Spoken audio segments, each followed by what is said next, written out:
Channel subscribe करें, bell icon दबाएं, क्योंकि हट की खबरें और ताज़ा अपडेट यहां पर मिलती रहती है।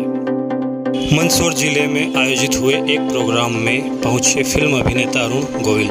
अरुण गोविल ने इस प्रोग्राम में शिरकत की, जो कि संबंधित था नदी संरक्षण से।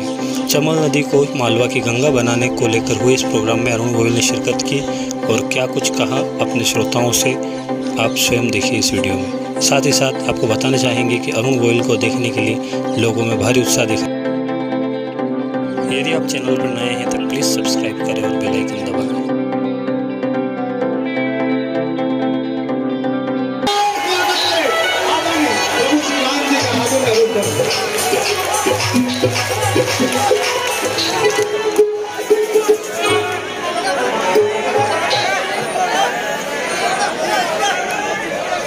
बजरंगबली हनुमान भगवान की जय श्री राम, जय श्री राम, जय श्री राम। जहाँ राम जी की जय बोली जाती हो, वो जगह कितनी पवित्र हो जाती है। जहाँ हनुमान जी की जय बोली जाती हो, वो जगह कितनी ओजपूर्ण हो जाती है, कितनी तेजस्वी हो जाती है, कितनी तपोस्थली हो जाती है वो जगह।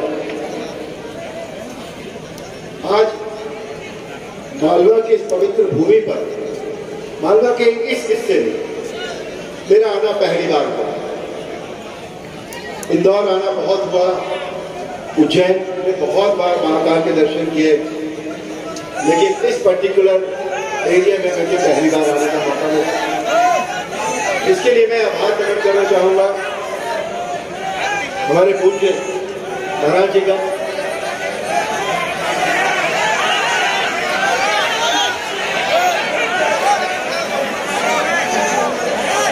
महाराज जी का तो निमंत्रण मेरे पास आया तो मैं सच कहना चाहूंगा महाराज जी, मुझे आपके विषय में बहुत ज्यादा नहीं पता था। मैं नॉर्मली झूठ नहीं बोलता, मुझे बहुत ज्यादा नहीं पता था।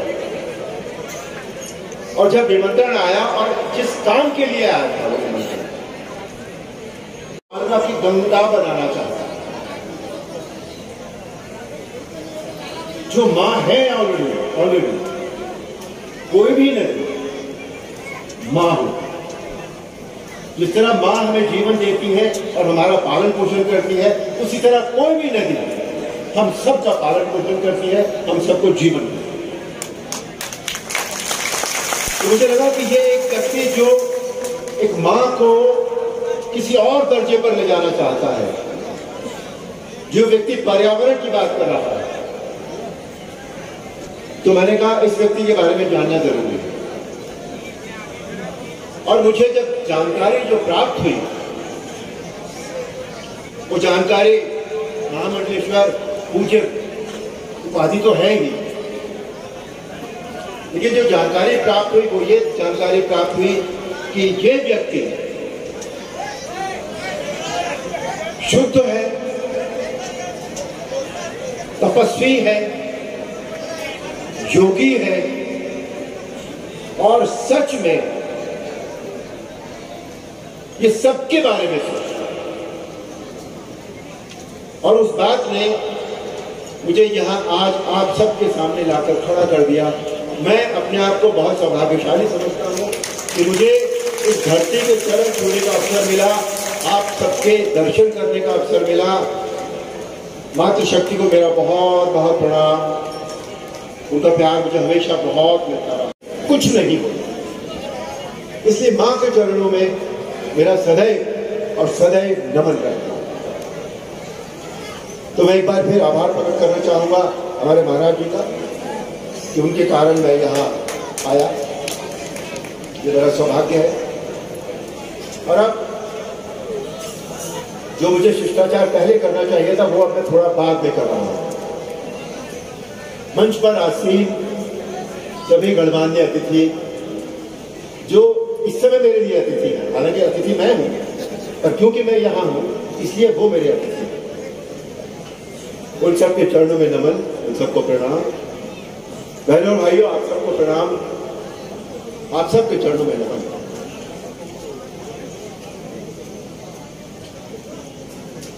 रामायण की जब बात आती है, मेरा परिचय और रामायण वो दोनों सिनोनिमस हो गए। कितनी जगह मेरा नाम लिखा जाता है फंक्शंस में, अरुण राम गोविल। मुझे नहीं लगता इससे बड़ा सौभाग्य किसी और व्यक्ति का होगा कि उस परमात्मा ने अपना नाम मेरे नाम के साथ जोड़ दिया। आज रामायण जब पहली बार मैंने की थी और आप सबने देखी थी, आज उसको कितने साल हो गए हैं बताइए?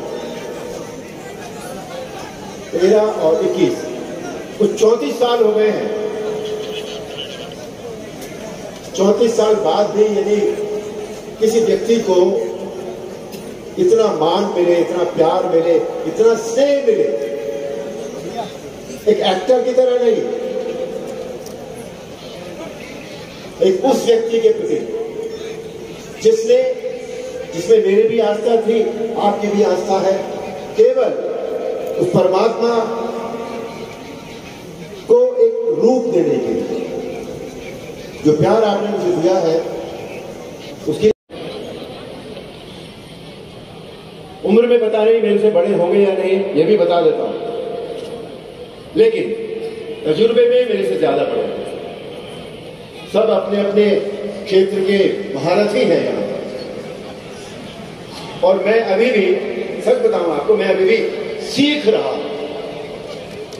तो सीखने की जो लालसा है ना, वो मेरे मन से जाती नहीं है।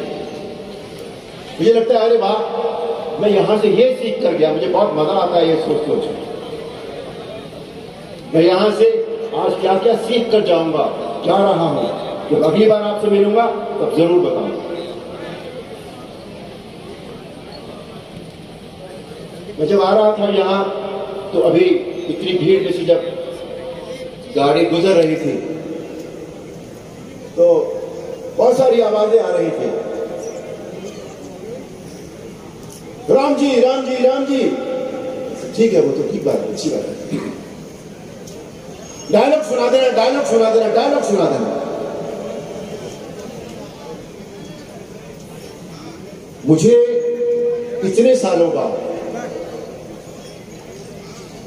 रामायण के डायलॉग एक बार फिर से, मतलब 3 से 4 मिनट मुझे यहां तक आने में लगे, और मुझे एक डायलॉग याद करना पड़ा मन ही मन, उसे दोहराना पड़ा कि मुझे अगर सुनाना पड़ा तो मैं क्या सुनाऊं। बड़ी मुश्किल की बात होती है जब इतने हजारों लोग सामने खड़े होते हैं। कहते हैं कि माइक पे बोलना एक कला होती है। हमारे एक शीर्षस्थ राजनेता यहां बैठे हैं। बोलने की कला जो होती है वो नेताओं को आती है, राजनेताओं को आती है। मुझे बोलना नहीं आता, मैं आपसे बात कर सकता हूं 1 घंटा 2 घंटा यहां खड़े होकर कुछ भी बोलता रहूं, बात कर सकता हूं। तो राम जी की बात को हम जरूर करेंगे फिर से एक बार। जैसा कि कैलाश जी ने कहा,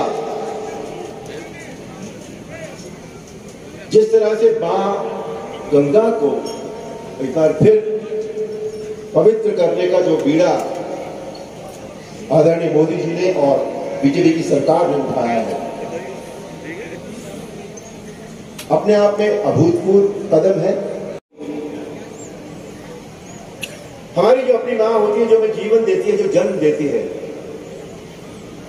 क्या हम उस पर कभी गंदगी फेंकते हैं? मां के ऊपर कुछ फेंकते हैं हम? नहीं। तो इस मां के ऊपर क्यों फेंकते हैं यार, ये बता दो। इस बात को आज रात को जाकर सोचना था। हर नदी हमारी मां होती है। जब हम अपनी शारीरिक मां पर गंदगी नहीं फेंक सकते, तो हम अपनी आध्यात्मिक और शास्त्रोक्त मां पर गंदगी क्यों फेंकते हैं? ना, तो जो सामने से हमें मिलता है उसकी तुलना नहीं की जा सकती।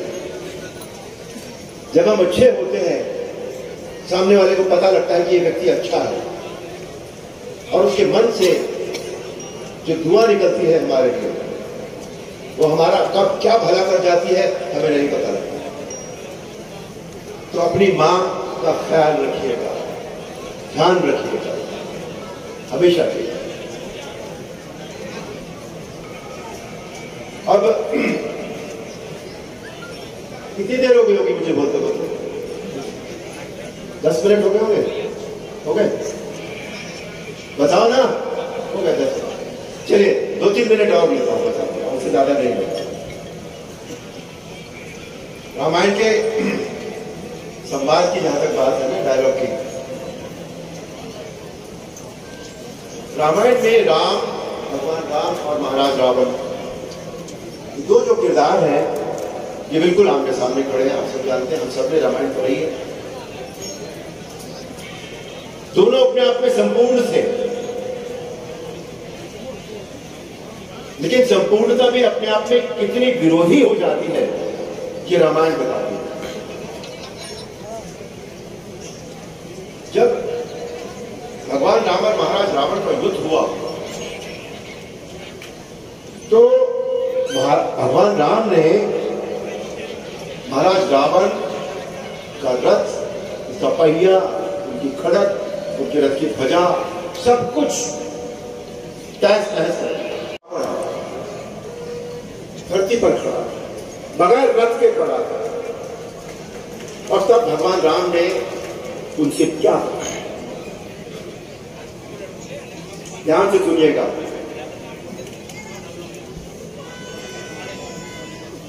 वाह रावण वाह, भगवान शिव के त्रिशूल की भांति प्रचंड वायुपुत्र हनुमान की मुष्टिका का प्रहार तुमने सह लिया।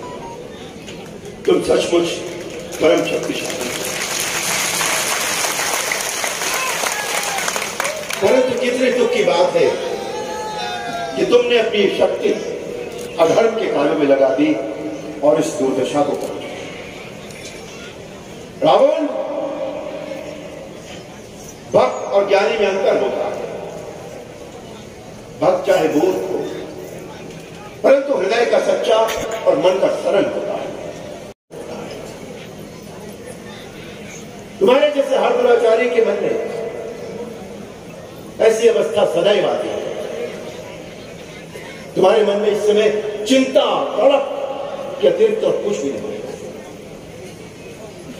तुम्हारे जैसे हर दुराचारी को एक समय इस बात का आभास हो जाता है कि उसका अंत समय निकट आ गया है, और तब वो एक घायल सांप की भांति अपनी सुरक्षा की पीड़ ढूंढता फिरता है, लेकिन उसे कहीं सुरक्षा नहीं है। मन की शांति को चला दिया है और तुम उस पाप के विषैले कांटे के चुभन को छुपाने के लिए ऊंची ऊंची आवाज में बड़ी बड़ी डींगे मार रहे हो, जिन्हें तुम्हारा अपना मन भी सच नहीं।